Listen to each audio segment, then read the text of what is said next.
Good afternoon. Welcome to the Thursday, February 13th, 2025 City of Muskegon Planning Commission. We would like to begin with roll call. Commissioner Simmons, Here. Blake, Montgomery Keast, Here. Mazade, Keener, Here. Seifert, Here. Willett Leroy, Here. Gallron, Here. and Johnson. Here. So our first item action is approval of the minutes from the regular meeting of January 16th, 2024. Can I get a motion to approve the minutes from 2024? So moved. Second. Oh, January 16, 2025. 2020. Oh, yeah. Oh, Typo on yeah. there. Yeah. Last year. Yeah. Yes. 20 Support. from 2025. I'm sorry. Any discussion?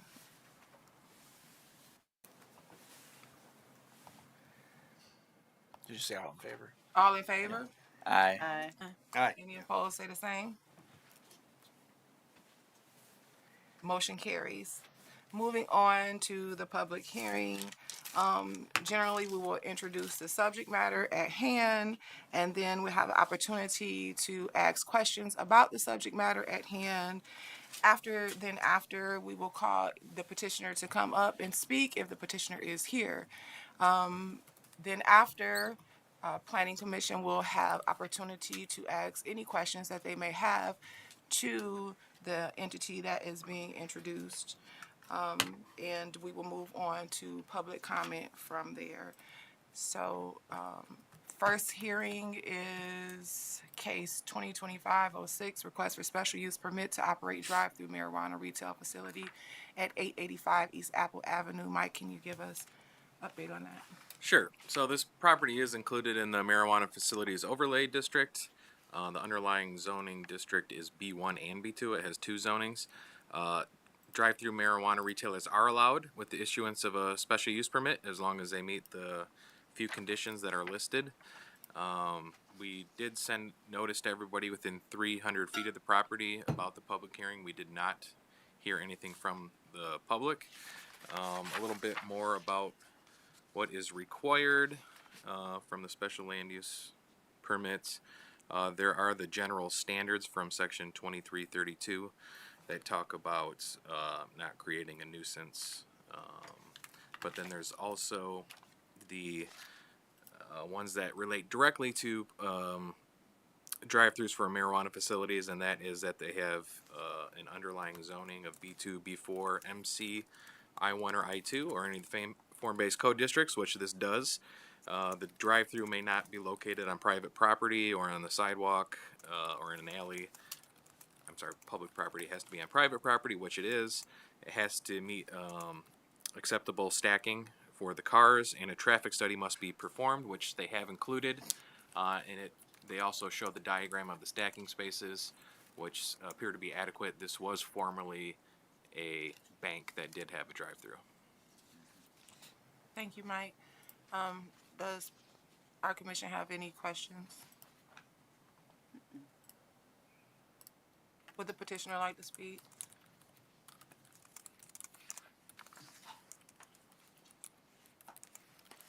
I'm sorry, could you state your name? Yes, David Frazier. Thank you. We're excited to be able to expand the business with the drive-through. We think it's a good fit with the existing infrastructure. Obviously, there was a much larger drive-through with 3 lanes that we're not looking to utilize all of, but I feel as we've complied with all the requested documentation for the special use permit, and we're happy to be here and hoping for an approval, so thank you. Thank you. Commissioner, do you have any questions for our petitioner? No questions. Mike, you want to go through the questions you got to go through? Sure. So as we've been doing with our special use permits, we go through an exercise and make sure it meets the requirements. These would be the requirements for section 2331, the overlay district, and the 3 criteria we just went over, and also section 2332 for general special land uses and PUDs. So staff has gone through and answered all of these questions, and I guess we can just have any planning commissioners say whether or not they agree or disagree. Any further questions? Well, I'll ask for a motion on the subject. It's a public hearing. Oh, public hearing, I'm so sorry. Do you have anything else to say? No question? I'll make a public comment that I am pro drive-through at, If there's anyone in the public available for comment, please make your way to the podium and give your name. Ryan Frazier. I am also pro drive-through in the cannabis districts for Muskegon. All I have. Thank you. Sure and sweet. We will open up the phone lines. You are able to call in at 231-724-6721. Again, that is 231-724-6721. You are open up for 3 minutes of discussion. Please feel free to call in at this time.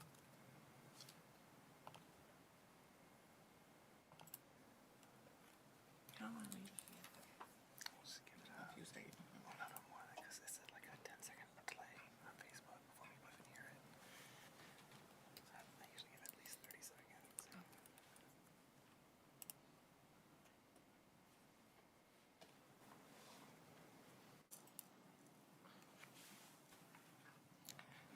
Well, it seems that we have no calls coming in. I'll move to close the public hearing. Support? Can we get a vote? Can you do all in favor for? Oh, all in favor? Aye. Any opposers? Say the same. Now, I'll take the motion if you'd like. I move that the request for the special use permit to operate a drive-through marijuana retail facility at 885 East Apple Avenue be approved. Support? Moved by Keys, Jill Keys, supported by Mayor Ken Johnson. May we, what I do next? Any discussion? Any discussion? Any further discussion? One quick question. It doesn't necessarily pertain to the drive-through, but while we've got them here, how have these folks been in responding to the requirements for landscape changes with being approved to be a dispensary?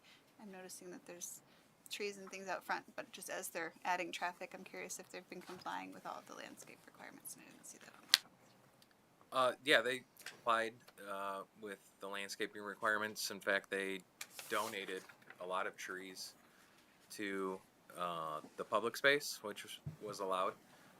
The landscaping requirements are pretty stringent for marijuana facilities, and sometimes they can't fit everything on, so they did, I think it was the previous business when they opened up, they donated.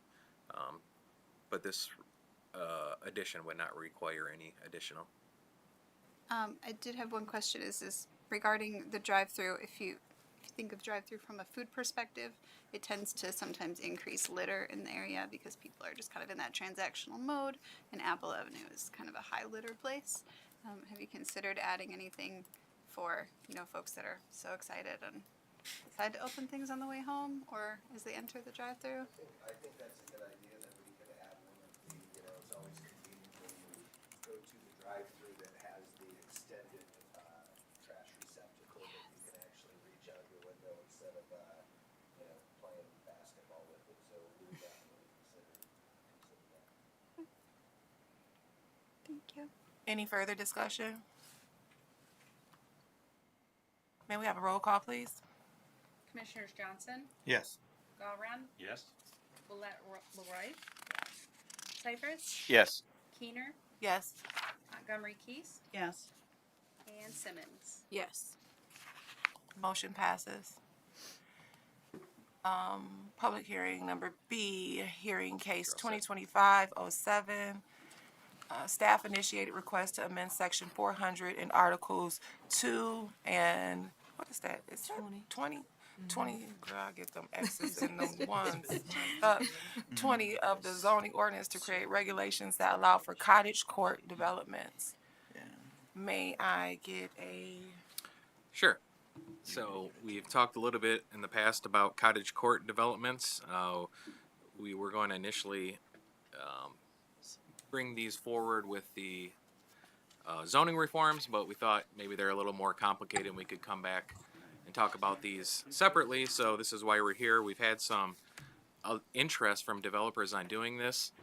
There is actually one in the NIMS neighborhood, which we just approved their plan. They wanted to do a cottage court, and they were going to go for a PUD since we did not have an ordinance yet. But actually, with the zoning amendments, we were able to work with them and split the lots up and have some of them have ADUs in the back, and they were actually able to do a cottage court like development without actually having to have it all on one parcel. So our our new zoning district, the R neighborhood residential, with the new zoning amendments, already allows for stuff like somewhat like this. This will just kind of codify it so that it'll be a little easier for them to get without having to draw imaginary property lines or go for a PUD. So this would just kind of codify it into the code so that it would be a use by right. Of course, these are identified with a central courtyard, all facing each other, so with small scale homes and very pedestrian friendly. The type of density that is proposed is already pretty much allowed. I do have some numbers. So in the R zone, a dwelling units per acre for a single family home is 15 dwelling units per acre. A duplex on a minimum size lot would be 22, and a triplex would be 26. 3 cottage court houses on one of these lots would only be 13. So if you doubled that, most of them would probably do about 6. So that would be about 26 units per acre, which is all in line with what's already allowed with our duplexes and triplexes. This would just be another type of development pattern that would be allowed.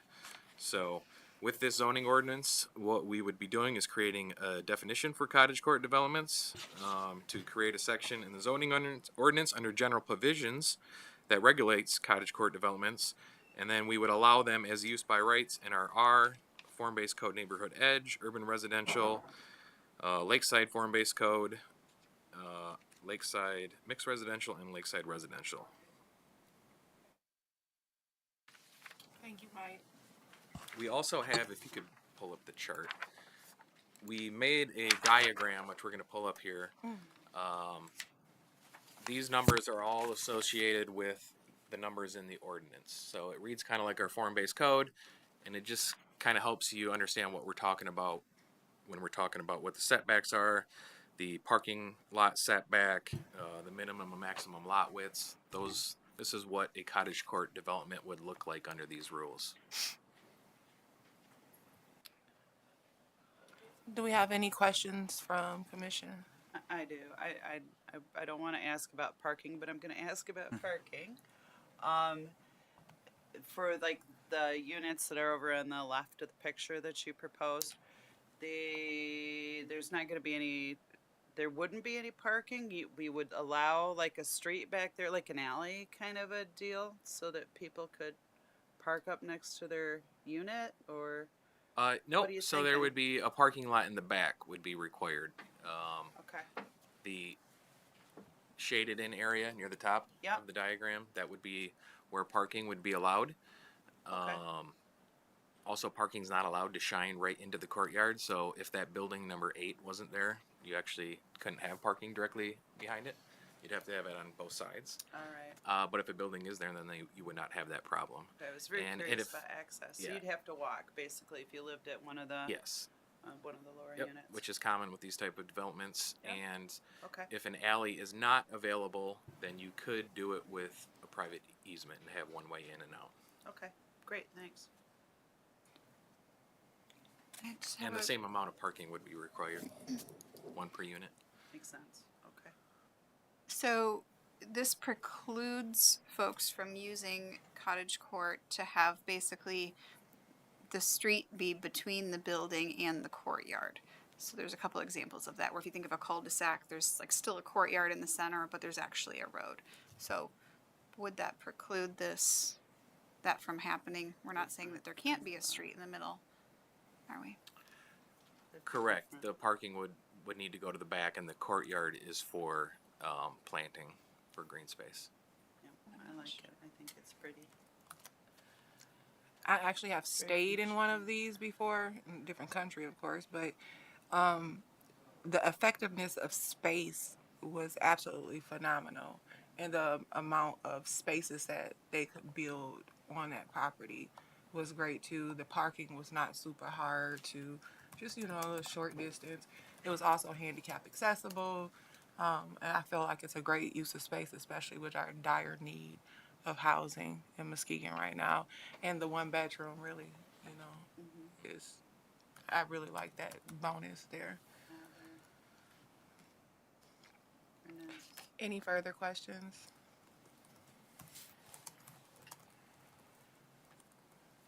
Can we, what do I do that again? Oh, moving to the, I'm sorry, y'all, public, it's my first time.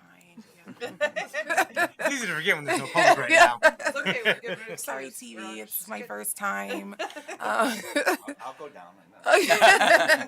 Yeah, make it easier. Yeah. Look at there you somebody. go. We're gonna open up for a public hearing now. If anyone's in the public would like to speak in our general space here, where just the chairs are right now, but hop out. Come on. Give you a few seconds. We're gonna move to the telephone lines. Again, that number is 231-724-6721. We are opening up the telephone lines now for any public comment that's out there.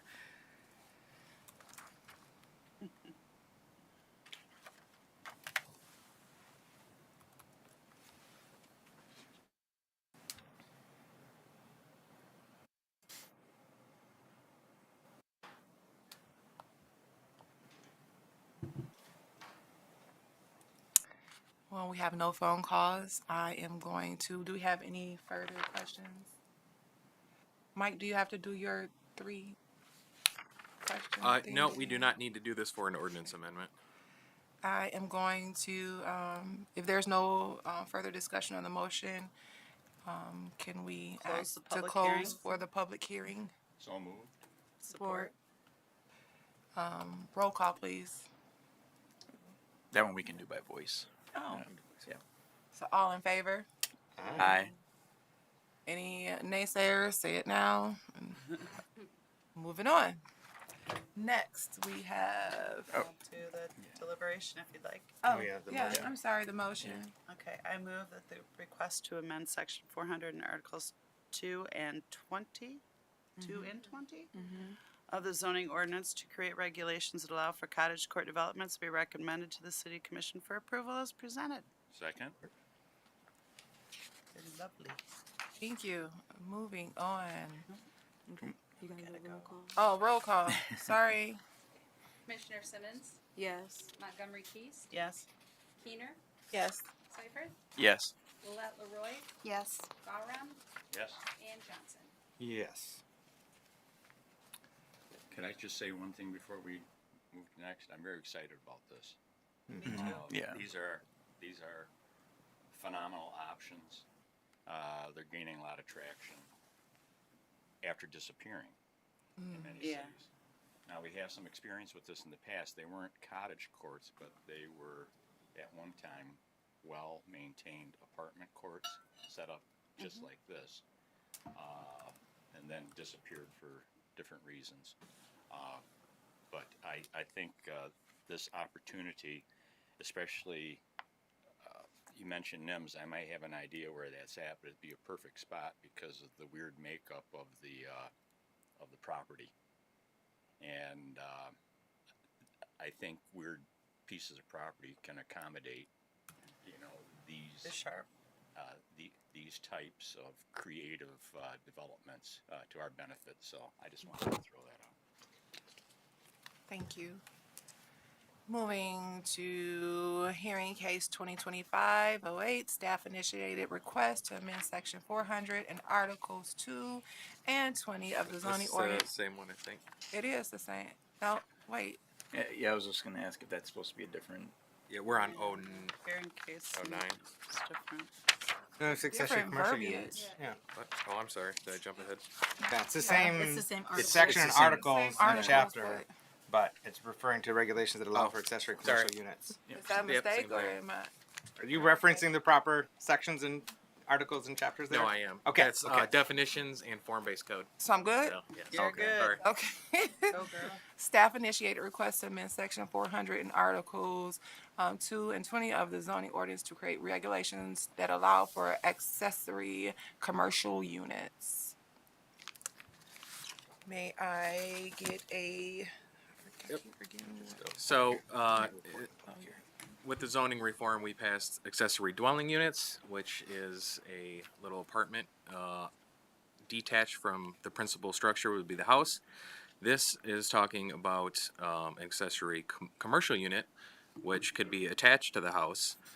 These would only be allowed in our residential districts because we already allow commercial and we have the type of setbacks already warranted in those areas. So this would be looking at just residential properties, which would allow a separate unit attached to the house, and they'd be able to build in the front setback. You can see some examples of what these look like on here. We did talk about this a lot in our master plan. It meets a few of the goals and initiatives, specifically Goal 3 in the housing and neighborhoods to create walkable community nodes within a short distance of all residents, identifying existing or potential community nodes in each city neighborhood to serve as a strong center from which the neighborhood can orient itself and build upon. We should update land use regulations to permit better integration in different land uses as identified in community nodes. So this is what this map, you can pull that up, initially was. We amended this map where we drew the small community nodes, and then you see the big circles around it. Those are walking distances, a 5-minute walking distance. So what we're proposing is not the circles. It would just be the highlighted yellow areas. Okay. Well, it would actually be the small polygons in different shapes, and then we highlighted in yellow which properties are residential. So some of these areas are not even residential; they're already just commercial. But the ones that do have residential, this is where they would be allowed. You would need a special use permit, and we'll go over that in a little bit. But this is a fairly small area to start with, and that's kind of what we wanted to do.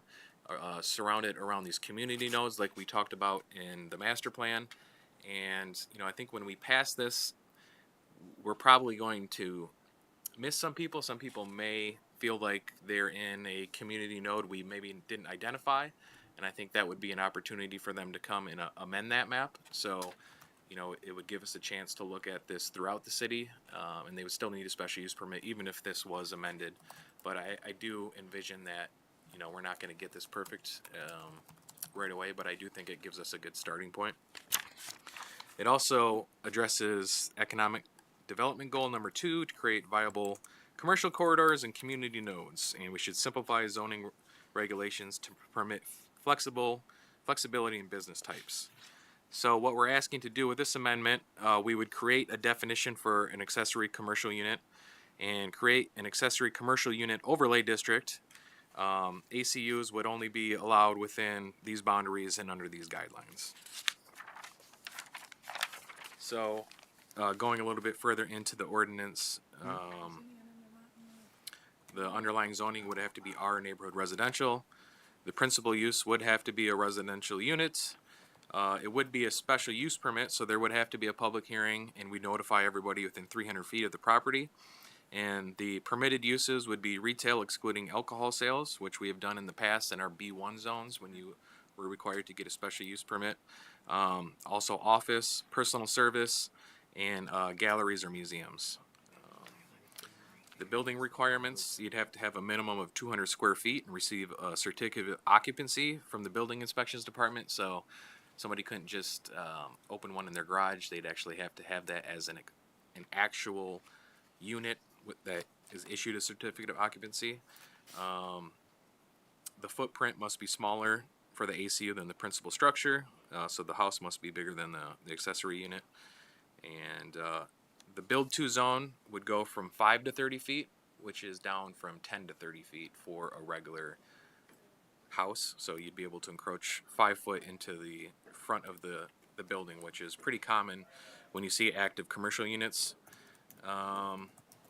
It must be on the same parcel as the principal structure, and it also must have the building storefront type in our form-based code, which gives you the guidelines for making the commercial unit, where the door must be placed and the windows and the transparency requirements. So it would look like an actual commercial unit.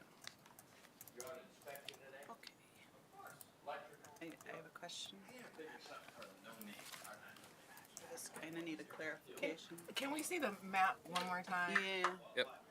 Now, then that's where I was going to. That map that you put up, the yellows, the yellow highlighted areas are the areas that they would be.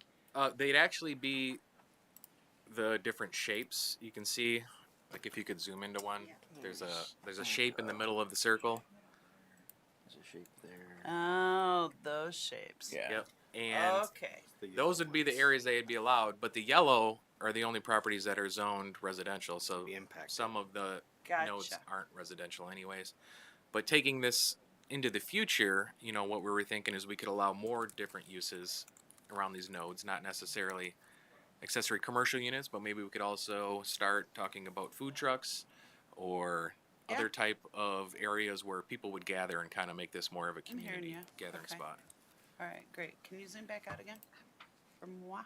Thank you very much. Awesome. Okay, and then I have a second question, if that's okay. Yeah. It talks about here, permitted uses, and you have retail excluding alcohol sales. Okay. What are the chances that we could also add tobacco and marijuana into that? There's no provision that would allow marijuana sales. Okay. What about But- tobacco Yeah, and vaping? I don't see why not. I would love it if you we- could manage that. We did do that with alcohol. It's been in our ordinance for a while now. Okay, especially since it's like right smack probably across the street from two little kids. I would really appreciate that. If you could pull I'd be that up for supportive me. of that. Fabulous. Ken? Uh, Mayor? So, no, I like that, and I would agree with that. I think that even though there's no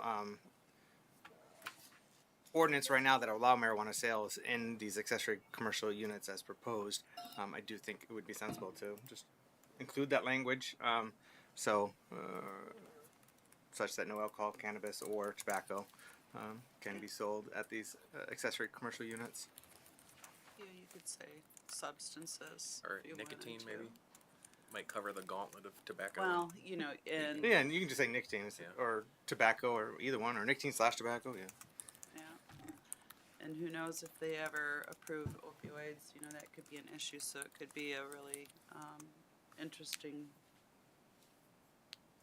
Think of a all-encompassing word. I would agree with Would that you too, especially with the development of mushrooms and stuff like There that. you go. Yeah.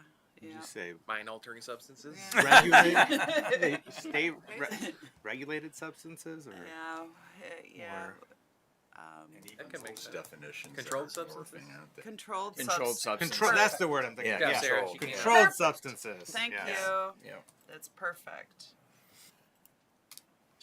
Just to cover our Coffee and bases. Portobellas are okay. Portobellos are good. Yeah. Portobellos are yum. No psilocybin for you. Thank you. Very Further much. questions? I have a question, I guess, if I missed it, back to the map. I know you guys have lots of tools at your disposal, but how exactly did you come to these community nodes and these polygons specifically? They're interesting shapes. Well, this board approved the polygons as part of the master plan Yeah. to make these our community centers. And as it relates to this ordinance, not all the community centers have residential, so they wouldn't really all be viable areas for ACUs. However, zoning can change. We can identify new community centers as well. But as it stands right now, these are the areas we felt when we looked in the neighborhoods where people were most likely to gather in these neighborhoods. I only ask because some of them kind of cut across current property lines, so that's why it's before my time on the commission. Just curious. Yeah, I don't know. It might have just been the drawing tool we used. I don't think they're necessarily the most beautiful thing, but you know, I really miss the old neighborhood style with the corner grocery or the corner bakery, and this sort of helps in that respect. Kind of grounds the neighborhood, gives them places to gather other than a bar, so to speak, right? And not even sorry, not even just places to gather, but you know that factor of like convenience without it being a convenience store, right? Just something nearby that you can go and do. We have a little store 2 blocks from my house. It's not quite to Laketon. You wouldn't even know if it was there unless you lived in the neighborhood. They mostly sell Mexican food products. And my roommate 2 days ago was like, I want, you know, whatever for tacos. Went down there and it had actually just closed, but somebody upstairs who lived there saw them and was like, oh, I'll be right down. You know, so See, it's great. just much more of a community feel when you have Yeah, businesses it is. like It's that. really nice that to can kind of operate in take the a neighborhood. step back. So, yeah. Very nice. Additionally, I agree. For my ward, Ward 3, we have the tracks that split two neighborhoods. For East Muskegon neighborhood, which is very difficult for us to. We feel so divided, but we're right there together, and this gives a space and place for us to be able to know our neighbors. Because I feel like when you know your neighbors, you build better community. Heck yeah. Absolutely. Yeah, I appreciate the go slow because we didn't move all that slow when we upzoned in you know, the 90s and the 2000s. And by doing that, in some neighborhoods, we left orphan buildings because you could live upstairs, but you couldn't do a darn thing downstairs unless you Right. finagled it because There's lots of examples of that. but you know the history of I live here and I run my doctor's office downstairs goes way back. I mean, Peck Street was filled with professional offices where people also lived in the house, or lived in the house and ran their insurance company and had the Greens, you Right. know, off of Sanford Street there. But you could go through many neighborhoods. You know, I live in this house, but on the ground floor I have my taxidermy business on Lincoln. So there is history. But I'm glad we're going with a deliberate, slow pace for multiple reasons. But I see a real benefit in, you know, pursuing this initiative. For again, it is traditional. I think there's a real chance of it enhancing the vibrancy of neighborhoods, and I'm very, very supportive. It's something I grew up with. A lot of us grew up with. We have any further questions from Planning Commission or comments? Well, we'll open it up for a public hearing.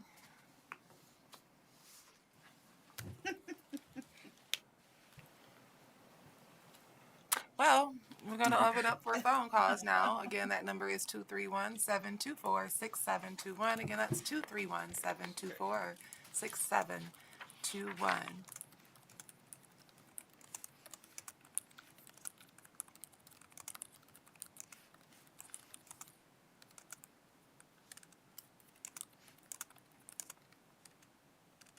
I make a request to close the public hearing. So moved. Support. Motion to close public hearing. You got it. All in favor? yeah. Aye. Aye. Aye. I So moved. Moving on to, Oh, mo- oh, can Move somebody, that the request to amend section 400 and articles 2 and 20 of the zoning ordinance to create regulations that allow for accessory commercial units be recommended to the city commission for approval. Support. moved by Mayor Johnson, supported by Commissioner Keast. Yes, sir. Thank you, Madam Chair. So yeah, I'm really happy to see this moving forward. I'm glad that this was incorporated into our recently updated or adopted master land use plan, and that now we're working to implement and execute on that updated master land use plan. And I'm thrilled to see more opportunities for neighborhood enterprise being created. For all the reasons elucidated, by my fellow planning commissioners today, but as Commissioner Garland mentioned with regard to Peck Street, and what it was been and what it is to an extent still, that was one area, and I appreciate us, starting smaller and going slower, and we can add on as necessary. But that's one area that stands out to me now as being overlooked and not being included, is the Peck Street corridor. We actually have plans at looking at the zoning on Peck Street Uh-huh. and possibly recommending a form-based code option Okay. because it really already fits that zoning designation very well, and that would allow Yeah, for there's actual good commercial ones. units to be a little closer. So Okay. we just felt like it would be kind of double dipping into that. So you're looking at rezoning the RM1 along Peck and Yes. expanding form-based code to that. Yeah, we're looking at both Peck and Sanford, and Okay. hope to bring that forward very soon. Okay, that works for me. I just wanted to So moved. call out that that portion. You guys wanna see that? So, and I suspect we will hear from folks or discover that there are other areas that would be suitable for this type of activity. But I'm just happy to see us accommodating it once again. If you want to see a closer look. May we have a roll call, please? Commissioner Simmons, Yes. Montgomery Keast, Yes. Keener, Yes. Seifert, Yes. Willett Leroy, Yes. Bowron, Yes. and Johnson. Yes. Passes.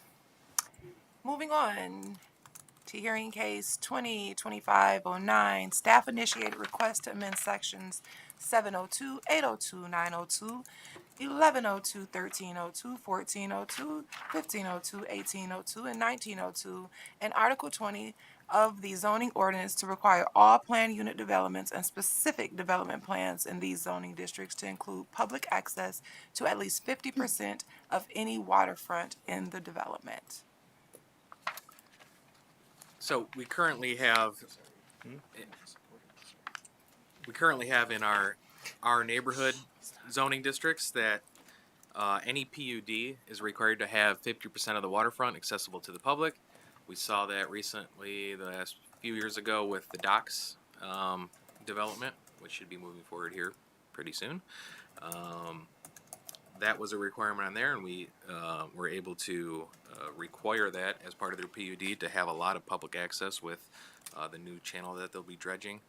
But that's the only zoning designation that we have along the waterfront that requires that requirement. And we heard a lot through the master planning process that citizens want public access to the waterfront. So we had a lot of different areas in the plan which calls for that. We decided to pick these zoning designations because either are the most likely. They either exist on the waterfront now or they likely could be. We excluded a few, the mobile home parks, which we don't have any of. The MC district would be very unlikely that that would be on the waterfront. B1, we're looking at this year in the next couple months, getting rid of that designation. We already have other designations that work well for that. B3 does not really exist anymore. B5 is a government zoning, and the WIPUD is really designated for heavy traffic through industrial and freight traffic, so that wouldn't really be applicable.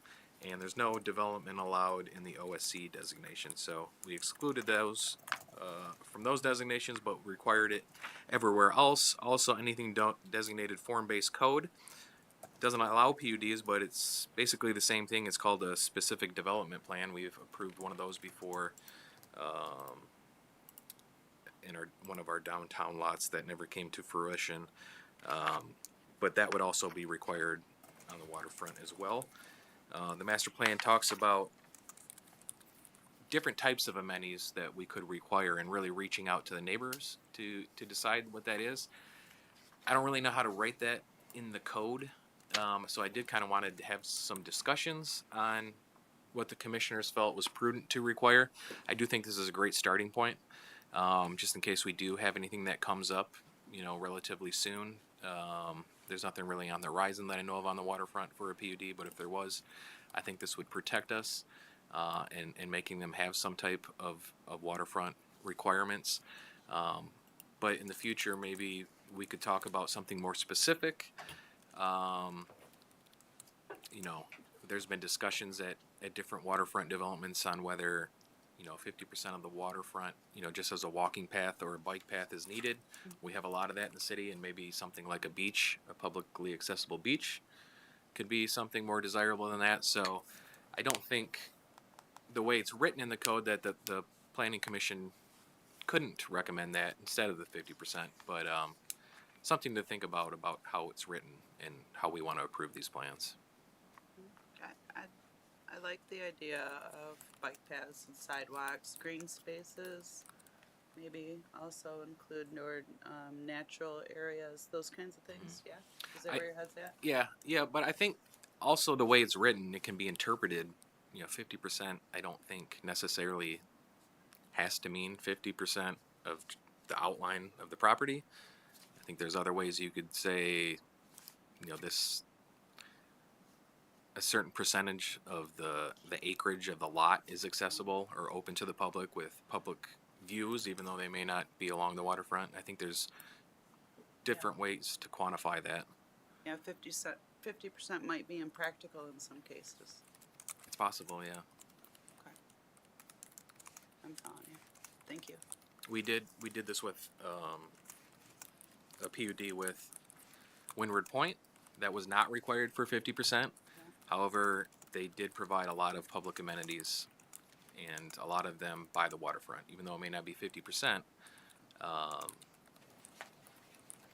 think we felt like there was a lot of public input received for that plan, and I think they met a lot of the desires of the neighborhood.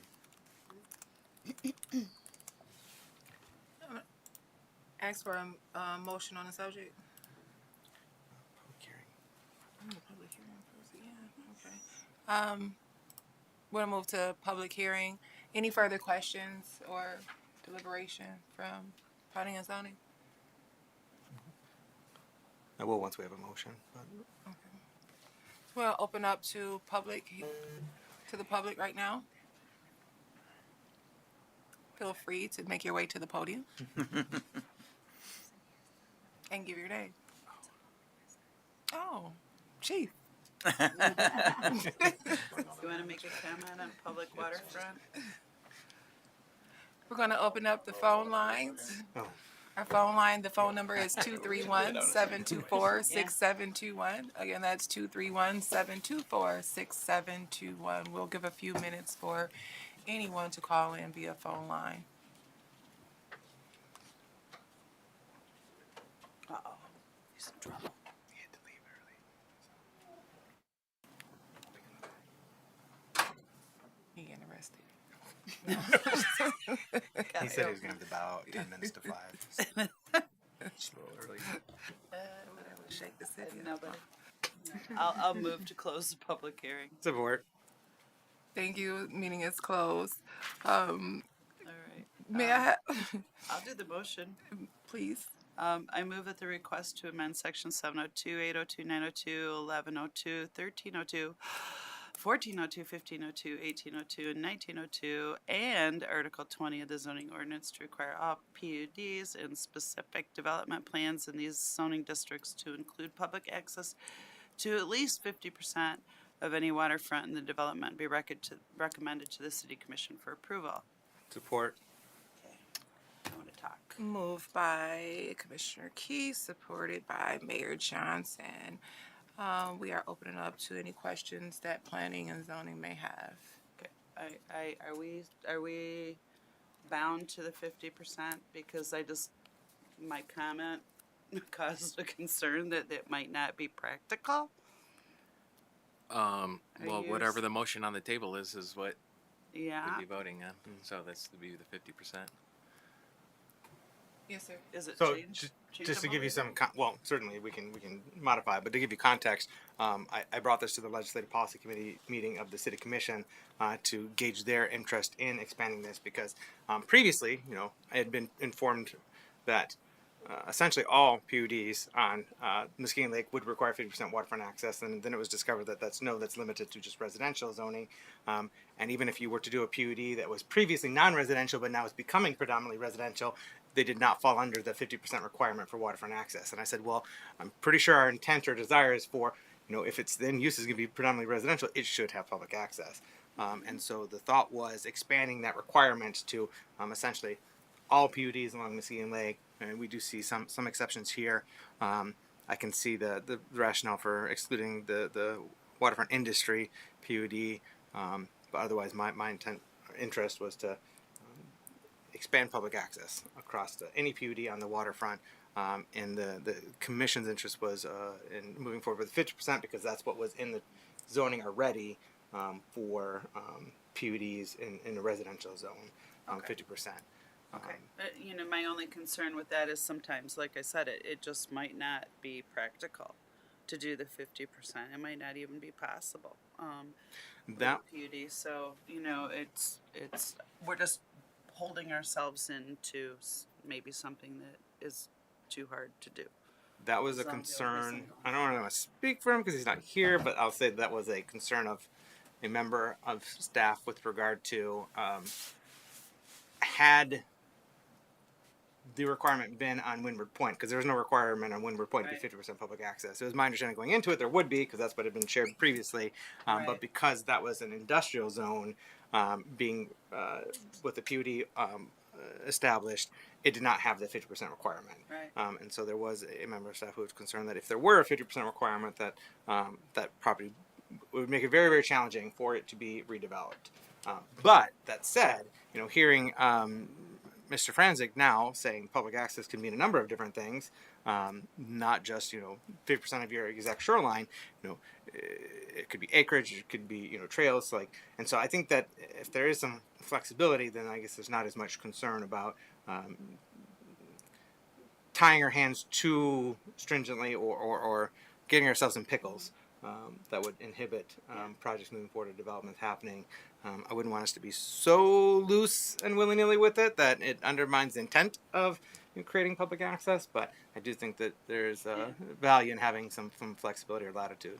Understood. I just could exceptions be made to the rule if we wanted to, if somebody wants to develop something that can't meet that.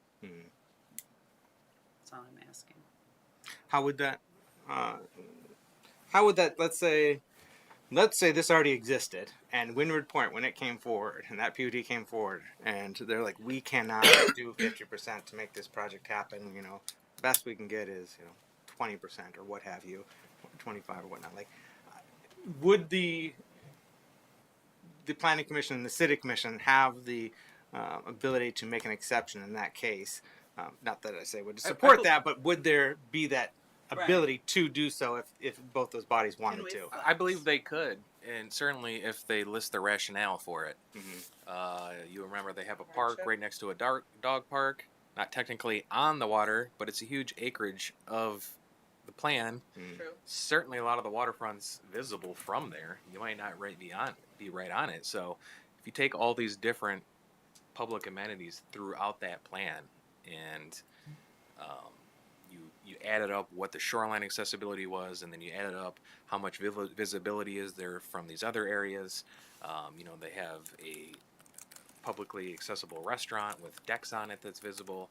I think there's other ways to calculate that to make a rationale that yes, they do meet 50% of that. I believe that would work. Okay. Yes, sir. That being said, so there's the implication being spoken here, but does that hold up if it's not in writing somehow within our zoning in and the motion? our code itself? There's really no way to tell until it gets in front of a judge. I I don't know. We make exceptions and rational decisions, and as long as they're usually explained, what we're following our policies, the vision of the master plan, and if you can explain in a way that 50% of this property is accessible, just because half of the waterfront you can't walk by it, it's not very well defined what 50% of access means. It's not. There's no actual definition for that. Questions? Do we have a definition for public access within the definition? We don't, but if it's not in the ordinance, use the Merriam-Webster dictionary, and I believe that would be defined fairly easily there. Yeah, and the other thing that I'm thinking is maybe that just the way that it's worded, 50% of any waterfront in the development, maybe it should say 50% of the PUD in the development, and a waterfront development should be recommended to the city. Maybe that's the way it should say, and that kind of lets us out of that box. So it counts the park that's up next to the street versus right on the water. You hear what I'm saying? It Does that could make be, but if sense? you said 50% of the development, they might think half the acreage. No, that's true too. Yeah. Okay. Mayor? Thank you, Madam Chair. So I don't necessarily have issue with the wording that's included in the hearing case, because that's the intent is to include public access to at least 50% of any waterfront in the development. What that looks like is a little bit flexible.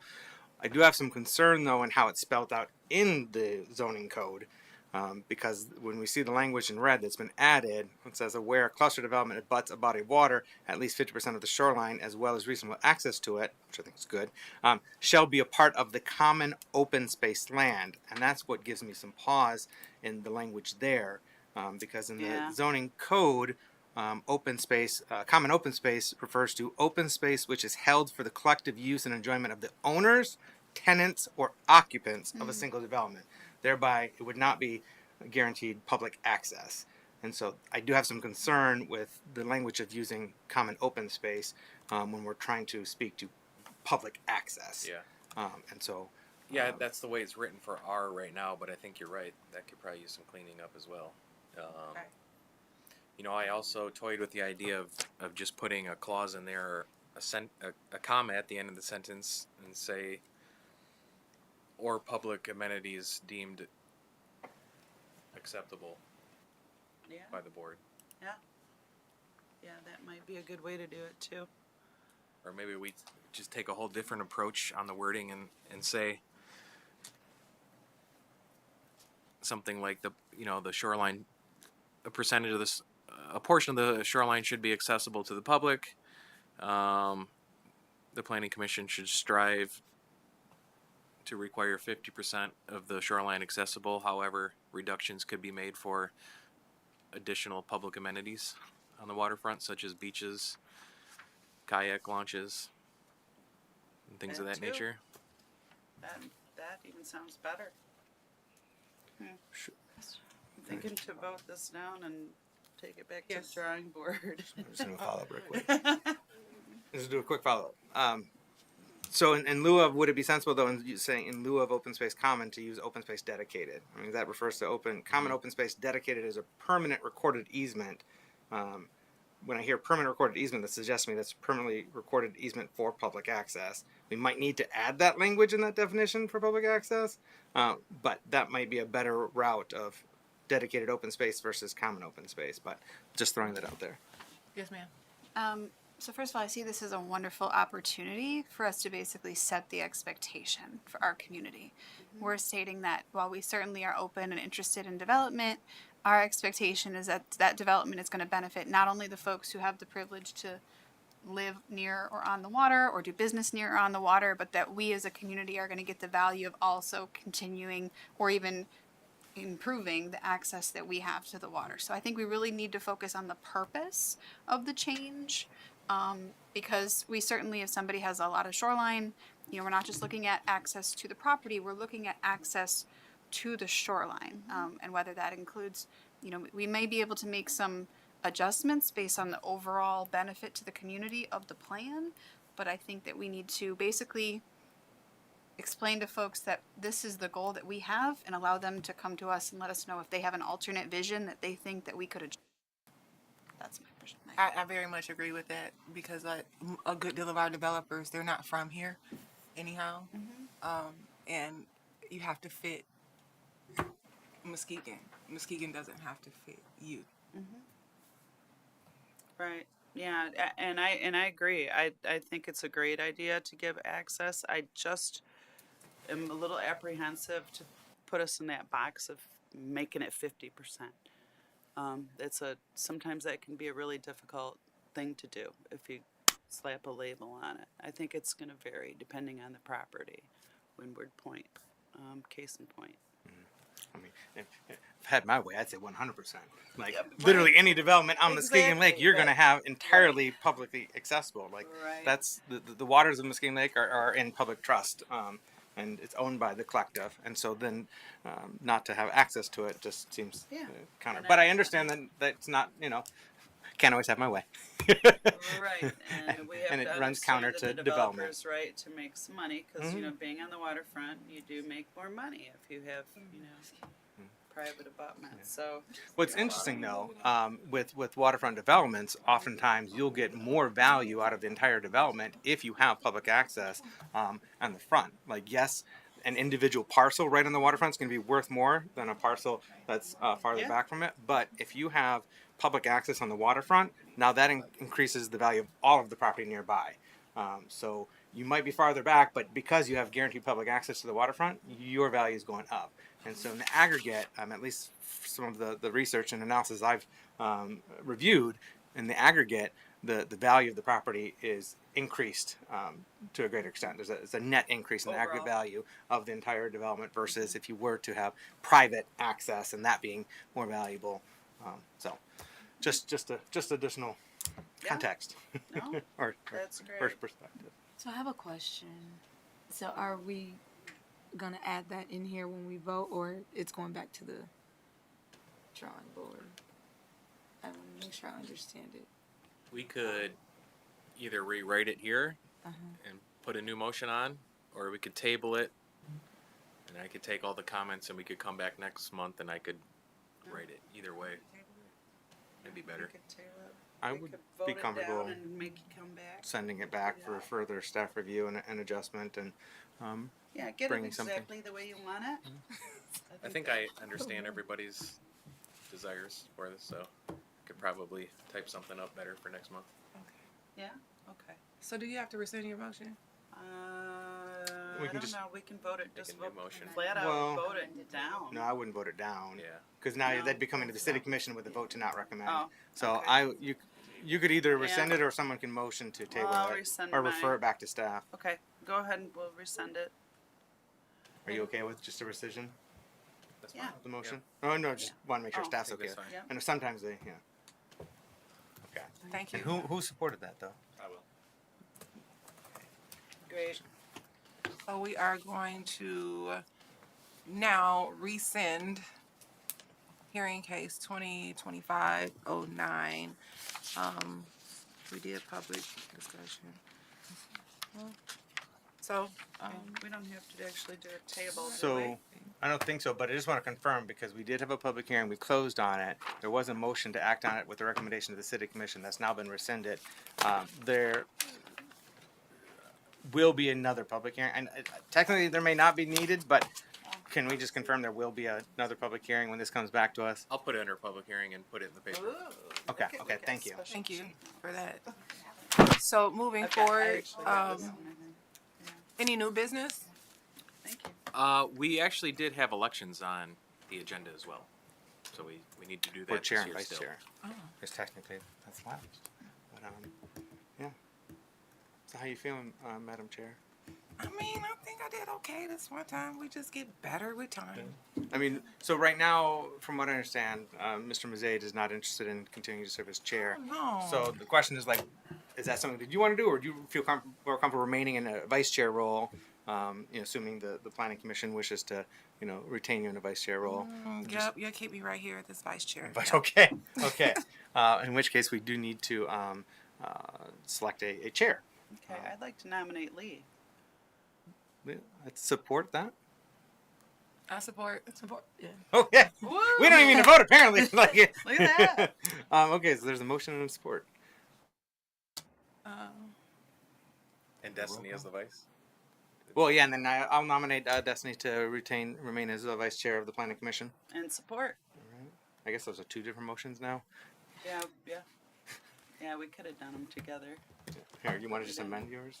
Yeah, I'll amend mine. And I support Okay, the friendly amendment. amendment to Yeah. make it both of Yeah. them. So there's one In motion order. for the appointment of Leah As Willette chair, Leroy Yeah. as chair and Destiny Keener as the vice chair of the planning commission. and we have support, yes? Yeah, I supported it or accepted the amended. All in Yeah. favor? Oh, we're gonna do. We'll do roll call. Oh, we'll do Simmons roll call. Commissioners Johnson, Yes. Gowron, Yes. Willette Leroy, Yes, thank you. Keener, Yes. Montgomery Keast, Yes. and Simmons. Yes. Is this the first time it's been both women? Yeah. Yes, it's actually, I think, the first Look at time us we've ever making had history, a City of chairman Muskegon. Come on as now. a chairwoman. Come on. I would like to For this comment commission. that Mr. Mazaid, as mentioned, noted that he was not interested because he thought it should rotate. And I agree. I think that we should continue the does. opportunity for folks to understand the role, that things play, and that we should, when we have the opportunity and people are available, to take And turns. So and thank you. and my feeling on that, as long as I've been on this commission, I'm an old coot, and I'd very much like to see bring up the younger folks. So congratulations, I think that's absolutely wonderful. Yay. Yeah. Glad to be here. You did a good job and not have to.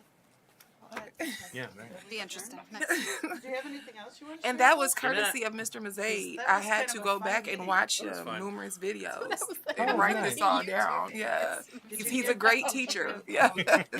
So we're going to move on to any old business. Copy of this? Nothing. We do have our citizen planner program coming up, so we sent out an email. If you haven't let us know yet, if you want to sign us, have you sign us? We have grants for it, so we will. That's Not a through grant, but MSU. we were paying for it on your behalf. So, if you want to take it, let me know and we'll get you signed up. That's through MSU extension. Yes. And so, I don't even. Technically, you're in the chair position, so I'm like, should I call you Madam Chair or not? Madam Chair elect. I don't know. Yeah. Commissioner No, she's Leroy. already been elected. You've done this program. Did. Do you want to share with Online. the Planning Commission your experience with the citizen planning program? Sure. So the Michigan State Extension has always provided, I think, very good programming to folks who have a strong interest in a particular topic. So they offered this, and I took the online version, which was basically more moduled, a little bit more at your own pace. But this would be an in-person version, and I think it gives you a little bit more of that opportunity to really probably have back and forth with the facilitator. I'm open to folks having access to either one. But basically, they went through varieties of scenarios. They gave you supplementing documentation that you could use for your own research. And I think the more information we have available to ourselves, the better decisions we're going to make. Thank you for that. And those dates are April 10th, beginning April 10th, 17th, 24th, May 1st, 8th, and 15th, and are from 6 to 9 p.m. Any other business? Nope. We will open up for a public comment for any of you all out there that would love to come and speak. Please say your name at the podium. Okay, we're going to open up the phone lines one more time for you. That's 231-724-6721. Again, that's 724-6721.